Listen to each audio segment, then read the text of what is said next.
এই পশ্চিমা দেশগুলা মুসলমান দেশগুলোকে চাপে রাখার জন্য কয়টা কৌশল নেয়। তার মধ্যে একটা গুরুত্বপূর্ণ কৌশল হইতেছে সেই কথাটা যখন তারা কইবে নারীর ক্ষমতায়ন চাই, মানে কয় তোমরা পশ্চাৎপদ বর্বর, তোমরা নারীদের ঘরে আটকে রাখো, লেখাপড়া করতে দাও না, তোমরা অসভ্য, ইত্যাদি ইত্যাদি মেলা কিছু। এটা আহঙ্কারী সুশীল সেকুলাররা খপ করিয়া ধরে, তারপরে সেটা ফেরি করতে থাকে। সেই একই বয়ান, এই এক রামে রক্ষা নাই সুগ্রীব তার মিতা। এই বাঙ্গু বাম সুশীল সেকুলারদের নিয়ে আমরা পারি না, এর উপরে এসে চাইপা বসে বাঙ্গু নারীবাদীরা। অনেকে আদর কইরা কয় নেরিবাদী। এদের চেনেন? চিনেন না? আরে কন কি, আচ্ছা চিনাই দিই আপনাদের, শুনেন। আমরা নারীবাদী কারণ আমরা খুশি হতে চাই। আমরা নারীবাদী, আমরা নারীবাদী কারণ আমরা সুখী হতে চাই। আমরা নারীবাদী, আমরা নারীবাদী কারণ আমাদের অন্য উপায় নাই। আমরা নারীবাদী, আমরা নারীবাদী কারণ আমরা খুশি হতে চাই। আমরা নারীবাদী, আমরা নারীবাদী কারণ আমরা সুখী হতে চাই। আমরা নারীবাদী, আমরা নারীবাদী কারণ আমাদের অন্য উপায় নাই। আমরা নারীবাদী, পুরুষতন্ত্র চাই না, শ্রেণীতন্ত্র চাই না, পুরুষতন্ত্র চাই না, শ্রেণীতন্ত্র চাই না, হিংসা ঘৃণা ছেড়ে আমরা ভালোবাসা চাই। আমরা নারীবাদী, আমরা নারীবাদী কারণ আমরা খুশি হতে চাই। আমরা নারীবাদী। দেখেছেন কি সুন্দর কি কয় তারা? তারা কয় তারা সুখী হইতে চায়, খুশি হইতে চায়, ভালোবাসা চায়, এই জন্যই তারা নারীবাদী। যাই হোক, পরে আসতেছি এই ইস্যুতে, মানে ভালোবাসা সুখী হওয়া এই ইস্যুতে আর কি। এইবার আসল প্রশ্ন, বাংলাদেশের নারীরা কি ক্ষমতায়িত না? পশ্চিমের চাইতে বেশি ক্ষমতায়িত। আমি কইতেছি না যে বাংলাদেশের নারীরা নিপীড়নের শিকার হয় না, আমি করছি ক্ষমতা মানে শুধু নিপীড়ন না থাকা না, ক্ষমতা মানে সিদ্ধান্ত নির্ধারণের সক্ষমতা। এটা পশ্চিমকে কইতে হবে মুখের উপরে। এটা না কইতে পারলে এরা পায়া বসবে। কেমনে বলবেন সেটা আলাপ করি, আসেন বুঝা দেখি। বাংলাদেশে নারীদের আলাদা করে ক্ষমতায়ন লাগে না, কারণ তারা এমনিতেই ক্ষমতাবান। এই কথাটা পশ্চিমের কানে অস্বস্তিকর শোনায়, কারণ পশ্চিম ক্ষমতা বুঝে এক ধরনের ভাষায়, আইন, রাষ্ট্র, চাকরি, ব্যক্তি স্বাতন্ত্র্য ইত্যাদি, ইন্ডিভিজুয়াল অটোনমি কয়। কিন্তু ক্ষমতা কোনো ইউনিভার্সাল একক না, মানে সারা দুনিয়ায় ক্ষমতা বিষয়টা একটা মাপকাঠি দিয়ে মাপা যায় না। ক্ষমতার অর্থ এক এক দেশে এক এক রকম, এক এক সভ্যতায় এক এক রকম। ক্ষমতা সভ্যতা অনুযায়ী আলাদা আলাদাভাবে প্রকাশিত হইয়া কাজ করে। বাংলাদেশের নারীদের ক্ষমতা প্রশ্নে আমি আপনাদের একটা উদাহরণ দিই। আমার ক্ষুদ্র ভাতাদের জিগাই, ঠান্ডা মাথায় উত্তর দিবেন। ভাইবা, আপনি কন্ত, আপনি যদি পৃথিবীতে একজন মানুষের কথা সত্যিই শোনেন, সে কে? কে বলেন তো? আপনার মা, তাই না? ঠিক তো। বাংলাদেশে এমন কোন পুরুষ আছে যে মায়ের কথা অমান্য করে? এই দেশ সংসদে চলে না, দেশ চলে ঘরের ভেতর থেকে, আর সেই ঘর চালায় মায়েরা। এটা কোনো আবেগের কথা না, এটা নস্টালজিয়া না, এটা আমাদের ডিএনএ তে আছে। এইবার আসেন দেখি বুঝা ক্ষমতা কি আর কার হাতে সেটা বাংলাদেশে থাকে।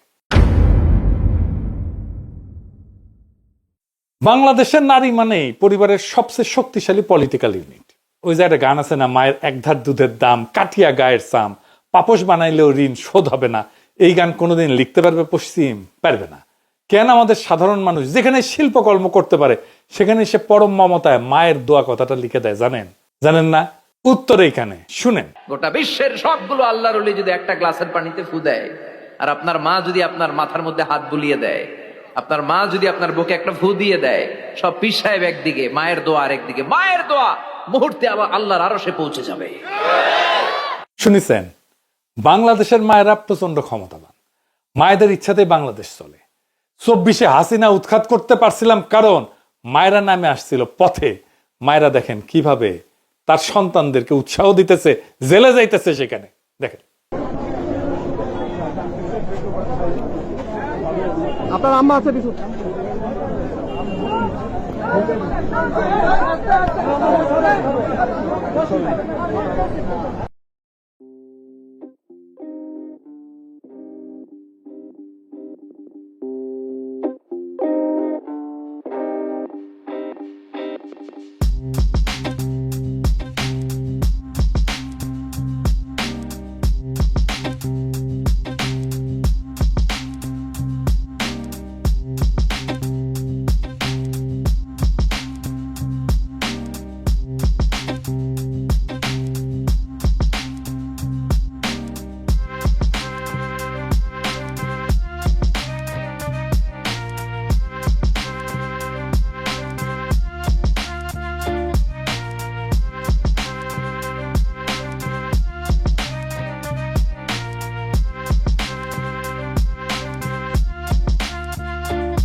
খালেদা জিয়া যে এত জনপ্রিয়, এমনকি জিয়ার চাইতো জনপ্রিয়, তার অনেকগুলো কারণের মধ্যে একটা কারণ তার মাতৃমূর্তি।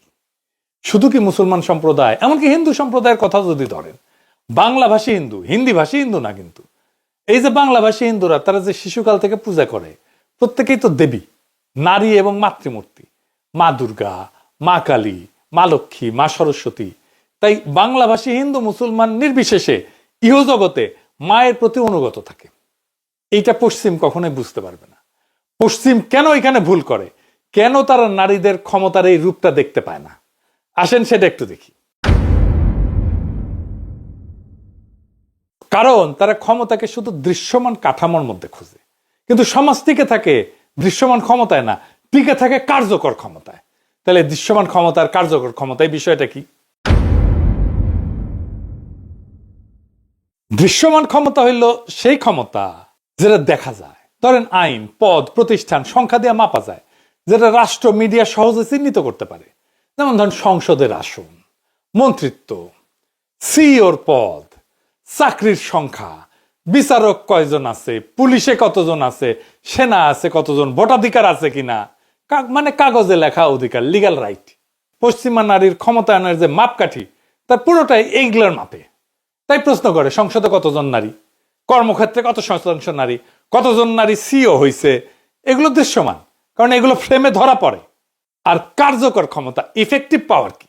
কার্যকর ক্ষমতা হলো সেই ক্ষমতা যেটা সবসময় দেখা যায় না, কিন্তু বাস্তবে সিদ্ধান্ত নির্ধারণ করে, যেটা ছাড়া সমাজ প্রত্যেকদিন চলতেই পারে না। এটা কাজ করে সম্পর্কের ভেতর দিয়ে, অভ্যাসের ভেতর দিয়ে, নির্ভরতার ভেতর দিয়ে, নৈতিক কর্তৃত্বের মাধ্যমে। যেমন বাংলাদেশে পরিবারের টাকা কোথায় যায়, কার কাছে থাকে? মায়ের কাছে থাকে। তো এই সিদ্ধান্ত কে নেয়? মা নেয়। তো বাচ্চা কোন স্কুলে যাবে, কে সিদ্ধান্ত নেয়? কার চিকিৎসা আগে হবে, বাড়িতে ঝগড়া থামাবে কে, সংকটে সবাই কার কথা শোনে? বেশিরভাগ সময় উত্তর হইতেছে মা, পরিবারের মুরব্বী নারী, কর্তৃত্বশীল নারী। এই ক্ষমতা কোনো আইনে লেখা নাই, কোনো ভোটে আসে না, কোনো পদে ঝোলে না, কিন্তু এটাই সিদ্ধান্তের শেষ কথা। কেন পশ্চিম দৃশ্যমান ক্ষমতাকে বেশি গুরুত্ব দেয়, এটা বোঝার দরকার আছে। আসেন সেটা বুঝে দেখি। কারণ পশ্চিমা সভ্যতা ঐতিহাসিকভাবে চার্চ, সেটা থেকে রাষ্ট্র, সেখান থেকে ইন্ডিভিজুয়াল, এই ফ্রেমওয়ার্কে চলে। এই প্রশ্নে ক্ষমতা বুঝছে। তাই ক্ষমতা মানে তাদের কাছে অফিস, আইন, ইনস্টিটিউশন, ফর্মাল অথরিটি। সে যেটা ফর্মাল না, যেটা রিলেশনাল, সম্পর্কের উপরে চলে, সেটাকে তারা ক্ষমতাই বলতে চায় না। এটা একটা জ্ঞানতাত্ত্বিক সমস্যা। তারা যা মাপতে পারে সেটাকেই সত্য ভাবে। আপনি যদি বাংলাদেশে দৃশ্যমান আর কার্যকর ক্ষমতার যদি বাস্তব পার্থক্য দেখেন, ধরেন সংসদে একজন নারী এমপি আছে, এটা দৃশ্যমান ক্ষমতা, কিন্তু সে নিজের সংসারে তার কথার কোনো গুরুত্ব নাই। এটা কি ক্ষমতা?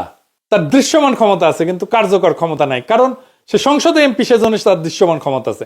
তার কার্যকর ক্ষমতা নাই, কারণ সংসারে, পরিবারে তার কথা কেউ শোনে না। এটা কি ক্ষমতা? না। অন্যদিকে একজন গ্রাম্য মা, কোনো পদ নাই, কিন্তু তার সিদ্ধান্ত ছাড়া পরিবার চলে না। এটা কি ক্ষমতা না? সমাজ টিকে থাকে দ্বিতীয়টার উপরে, কার্যকর ক্ষমতার উপরে। সমাজ কেন কার্যকর ক্ষমতার উপরে টিকে থাকে? কারণ সমাজ প্রতিদিন চলে, কাগজে লেখা অধিকার দিয়ে চলে না, বরং দৈনন্দিন সিদ্ধান্ত দিয়ে চলে। খাবার, শিক্ষা, চিকিৎসা, মূল্যবোধ, যত্ন, এগুলো রাষ্ট্র দেয় না। তো এগুলো কে দেয়? পরিবার দেয়। আর পরিবার চলে কিভাবে? কার্যকর ক্ষমতার মাধ্যমে চলে। এই ক্ষমতা যদি ভেঙে যায়, সমাজে ক্রাইসিস তৈরি হয়। এটাকে বলা হয় কেয়ার ক্রাইসিস। রাষ্ট্র সেটা সামলাইতে পারে না, তখন ক্ষমতা থাকলেও সমাজ ভেঙে যায়। আফ্রিকা ভাঙছে এইভাবে, নেটিভ আমেরিকান সমাজ এইভাবেই ভাঙছে, মধ্যপ্রাচ্যেও এটা হয়েছে। সংসদের আসন সংখ্যা সমাজ টিকায় রাখে না, পদ সমাজ টিকায় রাখে না, স্লোগান সমাজ টিকায় রাখে না। সমাজ টিকা থাকে সেই ক্ষমতায় যেটা প্রত্যেক দিন কাজ করে, যেটা সংকটে সিদ্ধান্ত নেয়, যেটা শিশু, অসুস্থ, দুর্বলকে বাঁচায়। এবং বাংলাদেশে এই ক্ষমতার কেন্দ্রে নারী, বিশেষ করে মা। দৃশ্যমান ক্ষমতা রাষ্ট্রকে সাজাইতে পারে, কিন্তু কার্যকর ক্ষমতা সমাজকে, রাষ্ট্রকে বাঁচায়। পশ্চিম এই দৃশ্যমান ক্ষমতা গণে, বাংলাদেশ কার্যকর ক্ষমতায় টিকে থাকে, যে ক্ষমতা কোনো সূচকে ধরা পড়ে না। সেই ক্ষমতাতেই সমাজ চলে। তাই একজন নারীর ক্ষমতা বাড়ে সে নেতা হইলে না, সে ক্ষমতাবান হয় সে মা হইলে। কারণ মা মানে পরিবারের অর্থনীতির নিয়ন্ত্রণ, স্বাস্থ্য ও চিকিৎসার প্রথম সিদ্ধান্ত, শান্তি এবং সংঘাতের ম্যানেজমেন্ট, মূল্যবোধ, স্মৃতি, শৃঙ্খলার ধারক। পরিবারের অর্থনীতি কার হাতে? স্বাস্থ্য সিদ্ধান্ত, শান্তি, সবকিছুর বার কার হাতে? নারীর হাতে। আপনি রাষ্ট্রের 5% ক্ষমতা নিয়ে গর্ব করেন, আর নারীরা 100% বাস্তব নিয়ন্ত্রণ ধরে রাখে নীরবে প্রত্যেক দিন। এই ক্ষমতা অদৃশ্য, সেই কারণে পশ্চিম এটাকে ক্ষমতা বলে মানে না। পশ্চিম যখন পূবকে দেখে সে বোঝারই চেষ্টা করে না, সে মাপতে চায়। এই দেখার ভিতরে একটা বুদ্ধিবৃত্তিক সহিংসতা আছে, কারণ মাপার মানদণ্ডটা আগেই ঠিক করা। আমাদের মতো হইলে তুমি উন্নত, আমাদের মতো না হইলেই তুমি বর্বর, তুমি অসভ্য, তোমার সভ্য করাই আমার কাজ। এটাই ওয়েস্টের, পশ্চিমের সিভিলাইজেশন প্রজেক্ট। এই প্রজেক্টে পরিবার মানে নিপীড়নের কাঠামো, দমনমূলক প্রতিষ্ঠান, সম্পর্ক মানে পরনির্ভরতা, সন্তান হচ্ছে ঐচ্ছিক জীবনধারার পছন্দ, আমি চাইলে নিব না চাইলে নিব না, ইচ্ছাধীন। নারী মানে সম্পর্ক ছিন্ন এক একক ব্যক্তি, সামাজিক সম্পর্ক থেকে বিচ্ছিন্ন সত্তা। এই ফ্রেমে নারী তখনই ক্ষমতায়ন হয় যখন সে পরিবার থেকে আলাদা হয়। এই নারীবাদীরা বলে তারা সুখ চায়, ভালোবাসা চায়, আবার দেখান এইটা সে। আমরা নারীবাদী কারণ আমরা খুশি হতে চাই, আমরা নারীবাদী, আমরা নারীবাদী কারণ আমরা সুখী হতে চাই, আমরা নারীবাদী, আমরা নারীবাদী কারণ আমাদের অন্য উপায় নাই, আমরা নারীবাদী, আমরা নারীবাদী কারণ আমরা খুশি হতে চাই, আমরা নারীবাদী, আমরা নারীবাদী কারণ আমরা সুখী হতে চাই, আমরা নারীবাদী, আমরা নারীবাদী কারণ আমাদের অন্য উপায় নাই, আমরা নারীবাদী। পুরুষতন্ত্র চাই না, শ্রেণীতন্ত্র চাই না, পুরুষতন্ত্র চাই না, শ্রেণীতন্ত্র চাই না, হিংসা ঘৃণা ছেড়ে আমরা ভালোবাসা চাই, আমরা নারীবাদী, আমরা নারীবাদী কারণ আমরা খুশি হতে চাই, আমরা নারীবাদী। আসলে এটা তারা কখনো পায় না, সেই জন্য চায়। কেন পায় না সেটাও আমরা দেখব। এবার একটা গুরুত্বপূর্ণ জিনিস দেখে আসি। সব সভ্যতায় কি সামাজিক শক্তির উৎস এক? সামাজিক মূল্যবোধ এটা রাতারাতি তৈরি হয় না। কোন সমাজের সামাজিক মূল্যবোধ কোন এনজিও রিপোর্টে তৈরি হয় না, কোন কনফারেন্সে বানানো হয় না। মূল্যবোধ তৈরি হয় সংকটে, দুঃখে, কষ্টে, বেদনায়, দুর্ভিক্ষে, মহামারীতে, যুদ্ধে, দীর্ঘ অনিশ্চয়তায়, হাজার হাজার বছরের ট্রায়াল অ্যান্ড এররের প্রক্রিয়ায়। এই পরীক্ষায় সমাজ শেখে কে সিদ্ধান্ত নিলে সমাজটা টিকে থাকে। আর এই বাংলাদেশে, এই ভূখণ্ডে, এমনকি দক্ষিণ এশিয়ায় এই পরীক্ষার ফল বারবার এক জায়গায় এসে দাঁড়াইছে। নারী, বিশেষ করে মা, সবচেয়ে স্থিতিশীল সামাজিক ইউনিট, যার উপরে ভর করে এই সংকটের সময় সমাজ টিকে থাকে। আপনি পরিবারে দেখছেন না, কখনো টাকার দরকার, পরিবারের মা কোন এক গহীন থেকে তুলে এনে টাকা আপনার হাতে দিয়ে দেয়। এটা ইডিওলজি না, এটা সমাজের বিবর্তনের ইতিহাস। এটাই আমাদের হাজার বছরের সোশ্যাল লার্নিং। যখন পশ্চিম এই মূল্যবোধ ভাঙতে গেছে, পশ্চিম নিজের সাথে অন্যদেরকে সভ্য করতে গেছে, ফল ভয়াবহ হয়েছে। আফ্রিকায় বড় পরিবার ছিল, সেখানে এটা ভেঙে গেছে। ইনফর্মাল কেয়ার ইকোনমি, এটা ধ্বংস হয়ে গেছে। আফ্রিকার এই উদাহরণটা ভালোভাবে বোঝা দরকার আমাদের। এই ইনফর্মাল কেয়ার ইকোনমিটা কি? পশ্চিমের নারীবাদ এই ইনফর্মাল কেয়ার ইকোনমি একেবারে ভেঙে ধ্বংস করে দিচ্ছে, যেটা আফ্রিকার সমাজের মূল স্ট্রাকচারাল ইউনিট ছিল, সিমেন্টিং ইউনিট ছিল, যা আফ্রিকার সমাজটাকে ধরে রাখছিল। সেটা কি? ইনফর্মাল কেয়ার ইকোনমিটা কি? ইনফর্মাল কেয়ার ইকোনমি হলো সেই অদৃশ্য কিন্তু অপরিহার্য অর্থনীতি, যেখানে কোনো বেতন নাই, কোনো চুক্তি নাই, কোনো জিডিপির হিসাব নাই, কিন্তু সমাজ চলে না এটা ছাড়া। এটা গঠিত হয় পরিবার, আত্মীয়তা, প্রতিবেশী, কমিউনিটি, এই সম্পর্কগুলোর মধ্যে দিয়া। আর এখানে কেয়ার মানে শুধু স্নেহ না, মানে দৈনন্দিন জীবন টেকে রাখার শ্রম। এই ইনফর্মাল কেয়ার ইকোনমির যে উপাদান, এটার তালিকা করলে পরিষ্কার হবে। যেমন ধরেন শিশু, কে বাচ্চার দেখাশোনা করবে, কে খাওয়ায়, কে খাওয়াবে, কে স্কুলে পাঠাবে, মা কাজ করলে শিশুকে কে রাখবে। বয়স্ক, এই ইনফর্মাল কেয়ার ইকোনমির একটা উপাদান। বৃদ্ধ বাবা মায়ের ওষুধ কে দিবে, হাসপাতালে কে বসে থাকবে, বয়স্ক হইলে সে তার স্মৃতিশক্তি হ্রাস পেলে, অসুস্থতা হইলে কে সামলাবে। পরিবারের অসুস্থ মানুষ, অসুখে কে রাত জাগবে, কে রান্না করবে, কে আয় কাজ এটা সাময়িকভাবে সামলাবে। মানসিক যত্ন, পরিবারের ট্রমা, শোক, চাপ কে সামলায়, কে মধ্যস্থতা করে ঝগড়ায়, কে ইমোশনাল স্টেবিলিটি দেয়। এই সব কাজের বাজার মূল্য আছে, কিন্তু বাজারে কেনা বেচা হয় না। এটা টাকা দিয়ে আপনি কিনতে পারবেন না। এই আফ্রিকায় এক্সটেন্ডেড ফ্যামিলি, বড় ফ্যামিলি, মামা, খালা, চাচা, সব মিলে যেটা, এটাই ইনফর্মাল কেয়ার ইকোনমির ব্যাকবোন ছিল, মেরুদণ্ড ছিল। মা, খালা, চাচি, দাদি, নানি, বড় বোন, আত্মীয়, নারী, এই যে নেটওয়ার্ক, এই নেটওয়ার্কে কেয়ার ভাগ হয়ে যায়, ঝুঁকি ভাগ হয়। কোনো একজন যদি ভেঙে পড়ে অন্যজন ধরে। এই কারণে আফ্রিকা, দক্ষিণ এশিয়া, মধ্যপ্রাচ্য এই সমাজে কম রাষ্ট্রীয় খরচে টিকে ছিল। আফ্রিকায় কি ঘটলো? আফ্রিকাকে পশ্চিম মডার্ন করতে গেল, সভ্য করতে গেল। এক্সটেন্ডেড ফ্যামিলি বলা হলো এটা ব্যাকওয়ার্ড।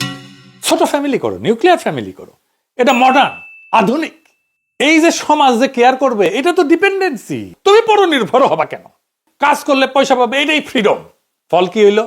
ধাপে ধাপে ভাঙন। পুরুষ শহরে কাজ করতে গেল, পরিবার ভেঙে ছোট ইউনিট হলো, নারী একা হয়ে গেল, কেয়ারের ভার, ইনফর্মাল কেয়ার নেটওয়ার্ক ভেঙে পড়লো। কিন্তু রাষ্ট্র ওই ইনফর্মাল কেয়ার নেটওয়ার্কের দায়িত্ব নিতে পারলো না, বাজার ওই কেয়ার দিতে পারলো না। ফলে কেয়ার ভ্যাকুয়াম তৈরি হলো। ইনফর্মাল কেয়ার ইকোনমি ভাঙলে কি হয়? যখন এই অদৃশ্য অর্থনীতি ভেঙে যায়, তখন কি হয়? সিঙ্গেল মাদার, মা আছে, বাপ ছেড়ে চলে গেছে, বাচ্চার পুষ্টিহীনতা হয়। বৃদ্ধ মুরব্বী এদেরকে কেউ আর দেখে না, এরা নেগলেক্টেড হয়। তাতে হইল কি? নারীরা এম্পাওয়ার্ড, ক্ষমতায়িত হইল কাগজে, বাস্তবে ওরা আরো ভালনারেবল হইল। এটা আফ্রিকা সহ অনেক দেশে হয়েছে। পশ্চিম কেন এটা বোঝে না? কারণ ইনফর্মাল কেয়ার ইকোনমি জিডিপিতে তো নাই, লেবার স্ট্যাটিস্টিক্সে নাই, পলিসি ড্যাশবোর্ডে নাই। পশ্চিম যা মাপে সেটাই বাস্তব বলে ধরে নেয়। কিন্তু সমাজ চলে যা মাপা যায় না সেই জিনিসে। পশ্চিমে নারীকে পরিবার থেকে আলাদা করে ফেলছে, কিন্তু সমাজ বা রাষ্ট্র সে দায়িত্ব নিতে পারেনি। রাষ্ট্র ব্যর্থ হলে কে নামে? এখন বাস্তব রাজনীতিতে আসি। যখন এই রাষ্ট্র ব্যর্থ হয়, তখন পুরুষতান্ত্রিক ক্ষমতা কাঠামো ভেঙে পড়ে, তখন কি হয়? তখন বাংলাদেশের মতো দেশে নারীরাই রাস্তায় নামে। 2024 সালে নামছিল। তখন আর কেউ ক্ষমতায়ন শেখাইতে আসে না, তখন ইতিহাস লেখা হয়। কারণ নারীরা তখন কোনো আইডিওলজিক্যাল প্রজেক্ট না, তারা সোশ্যাল কন্টিনিউটি। পশ্চিমকে আসলে বলতে হবে আমাদেরকে যে নারীরা কি আপনার কাছে ক্ষমতা চাইছে, নাকি আপনারাই নারীদের ক্ষমতা বুঝতে ব্যর্থ হচ্ছেন? এইখানেই তথাকথিত নারীবাদের সঙ্গে বাস্তব নারীর ফারাক। বাংলাদেশের নারী পরিবারকে শক্তি ভাবে, সে মনে করে না সন্তান ঐচ্ছিক বোঝা। এই যে ফ্রান্সেই দেখেন না, গত বছরে ফ্রান্সে যত সন্তান জন্ম নিছে তার চেয়ে বেশি লোক মারা গেছে। তার মানে যত নতুন প্রাণ আসছে তার চেয়ে বেশি লোক মারা গেছে, ভ্যাকুয়াম তৈরি হয়েছে। আবার দেখেন, এইখানে যারা বয়স্ক, বাপ মা তো পরিবারের সাথে থাকেই না, ওল্ড হোমে পাঠায় দেয়। ওল্ড হোমে যদি টাকা পয়সা লাগে সেটাও দিতে রাজি হয় না বাচ্চা কাচ্চারা। কিরকম তাহলে পরিবার দেখেন, একদম ধ্বংস হয়ে গেছে। কোনো ভ্যালুজ নাই, বাচ্চাও জন্ম দেয় না, পরিবারও নাই। বাংলাদেশের নারীদের কাছে সন্তান নেওয়াটা, সন্তানের মা হওয়াটা একটা বিশাল বড় অর্জন। বাংলাদেশের নারী পরিবারকে শক্তি ভাবে, সন্তানকে সে বোঝা ভাবে না, সে পলিটিক্যাল বিনিয়োগ ভাবে সন্তানকে। আর যারা পরিবারকে বন্ধন ভাবে, সন্তানকে অপশনাল প্রজেক্ট ভাবে, তাদের সত্যিই আলাদা করে ক্ষমতার দরকার হয়। সেজন্যই নারীবাদীদের আলাদা করে সুখ দরকার হয়, শান্তি দরকার হয়, ভালোবাসা দরকার হয়। কারণ তারা সেই প্রাকৃতিক, সামাজিক, ঐতিহাসিক শক্তির উৎস থেকে নিজেকেই নিজে বিচ্ছিন্ন করছে। বাংলাদেশের নারী ক্ষমতা শেখে না, সে ক্ষমতা বহন করে। বাংলাদেশের নারীদেরকে পশ্চিমের চোখে দেখবেন না।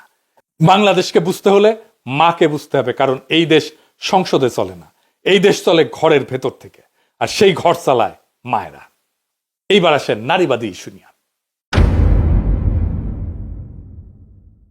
আচ্ছা বলেন তো, বাংলাদেশে সোকল নারীবাদী যারা, তারা আসলে কি চায়? ওরা নিজেরাও বলতে পারবে না। এদের সবচেয়ে বড় লড়াই হইতেছে ইসলামের বিরুদ্ধে। প্রত্যেকটা ইসলাম বিদ্বেষী, অ্যান্টি ফ্যামিলি, পরিবার বিদ্বেষী, পরিবারের বিরুদ্ধে। তার সবসময় তারা আওয়ামী লীগের রাজনীতিটাই করে। এরা ইন্ডিয়া প্রেমী। মুখে আওয়ামী লীগ বা হাসিনার কুসুম কুসুম সমালোচনা করলেও ট্রু অ্যান্টি ইন্ডিয়ানদের ব্যাপারে খড়গহস্ত। দেখবেন, হিসাব করে দেখবেন, এখন তারা পুরাই বিএনপির সাপোর্টার হয়ে গেছে। পশ্চিমে যেহেতু নারীবাদের জয় জয়কার, তারা পশ্চিমের অ্যাটেনশন পায়। কেন জয় জয়কার সেটা একটু পরে ব্যাখ্যা করব।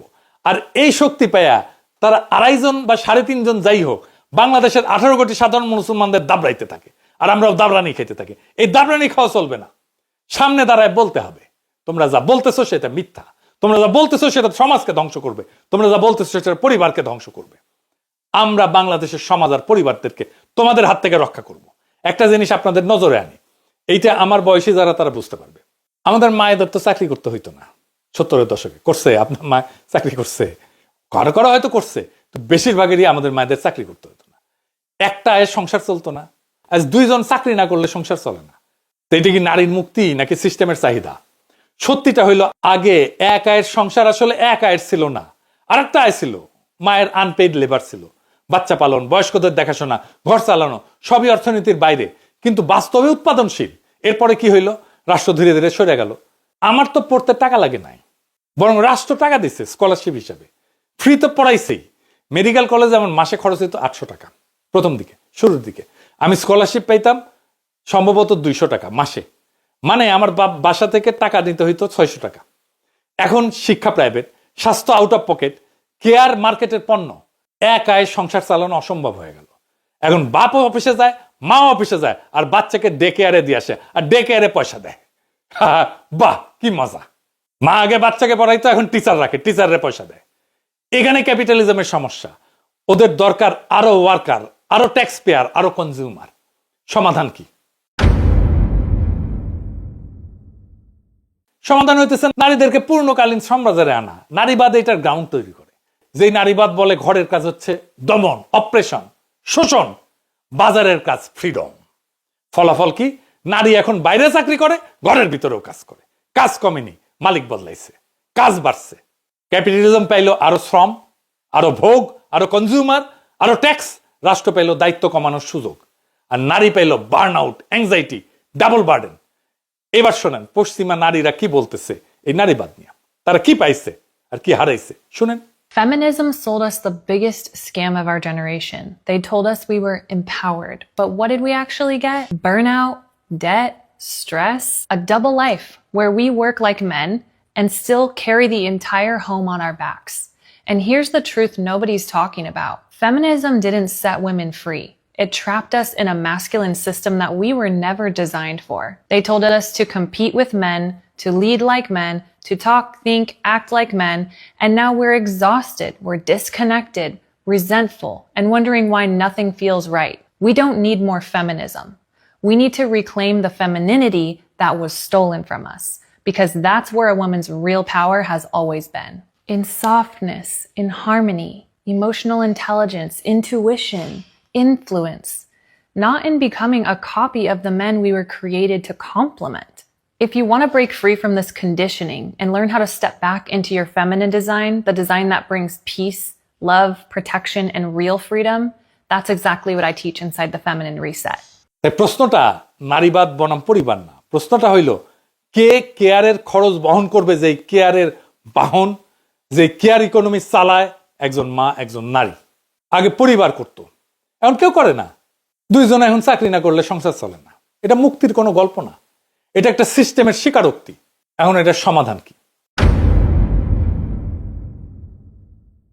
বাংলাদেশের সামনে আজ আসল প্রশ্ন এটা না যে নারীরা চাকরি করবে কি করবে না, বা কে নিজেকে কি নামে ডাকবে। আসল প্রশ্নটা হলো একটা সমাজ কিভাবে কেয়ার বহন করবে, এই ইনফর্মাল কেয়ার ইকোনমির ব্যয়টাকে কিভাবে বহন করবে, এটা কিভাবে চালাবে, কে শিশু, অসুস্থ, বৃদ্ধ, দুর্বলকে আগলায় রাখবে, কে দৈনন্দিন জীবনে বোঝা বহন করবে। পশ্চিম এই প্রশ্নের উত্তর দিচ্ছে বাজার দিয়া। রাষ্ট্র পিছাই গেছে, পরিবার ভাঙছে, নারী একা পড়ে গেছে।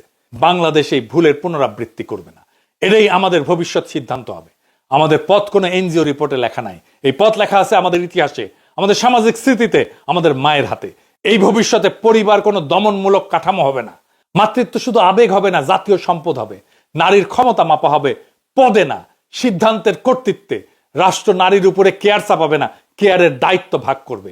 এটাই যত্নকেন্দ্রিক সার্বভৌমত্ব, যেখানে রাষ্ট্র, পরিবার আর সমাজ একে অন্যের বিকল্প না, পরিপূরক। এখানে নারীকে ক্ষমতাবান হইতে হলে পরিবার ছাড়তে হবে না, পরিবারকেও নারীর শ্রম শুষে নিতে হবে না, আর রাষ্ট্র নিজের ব্যর্থতা ঢাকতে নৈতিক স্লোগান ব্যবহার করবে না। পশ্চিম নারীকে বলছে একলা হও, তাহলেই স্বাধীন। বাংলাদেশ জানে স্বাধীনতা আসে দায়িত্ব ভাগাভাগি করলে। তাই আমাদের ভবিষ্যৎ কোনো আমদানিকৃত নারীবাদ না, আমাদের ভবিষ্যৎ আমাদের নিজেদের সামাজিক বুদ্ধিমত্তায়। বাংলাদেশের নারী ক্ষমতা শিখবে না, সে ক্ষমতার নেতৃত্ব দেবে। কারণ যেই দেশ কেয়ার বোঝে, যত্ন বোঝে, ইনফর্মাল কেয়ার ইকোনমি বোঝে, সেই দেশকে আর কেউ সভ্যতা শিখাইতে পারে না। আমরা অন্য কারো কাছ থেকে সভ্যতা শিখবো না। আমরা জানি সভ্যতা কি, আমরাই আমাদের সভ্যতার নির্মাতা। ইনকিলাব জিন্দাবাদ।